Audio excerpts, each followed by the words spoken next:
తినే ఆహారం నవిలి తినండి. సో నోటి దగ్గరే మ్యాక్సిమం డైజెషన్ అయిపోతుంది. సో గట్ మీద ఎక్కువ లోడ్ అవ్వకుండా టీవీ చూస్తూ ఇంకేదో చేస్తూ గబగబా తినేస్తున్నాము. ఆ తిన్న ఆహారం తొందరగా డైజెస్ట్ అవ్వట్లేదు, మింగేస్తున్నాం ఇన్ఫ్యాక్ట్.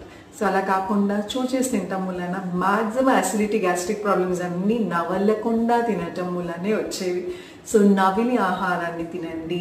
అలాగే మంచినీళ్ళు ఎంత తాగాలి, అరగంట ముందు వెయిట్ రిడక్షన్ వాళ్ళైతే కొంచెం గోరువెచ్చని నీళ్ళు తాగుతారు. లేదు అంటే మీరు భోంచేసేటప్పుడు మరీ అస్సలుగా తక్కువగా ఉండాల్సిన అవసరం లేదు. 1 or 2 sips అంటే జస్ట్ గొంతు పడకుండా తాగితే సరిపోతుంది. అలాగే కొంతమంది భోంచేసిన వెంటనే గబక్కున ఒక బాటిల్ నీళ్ళు తాగేస్తారు. అది కూడా రాంగ్ పద్ధతి అండి.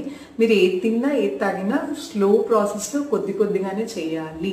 గల్పింగ్ అంటే వెంటనే ఎక్కువ తాగటం కరెక్ట్ కాదు. అలానే అస్సలు తాగకుండా ఉండదు.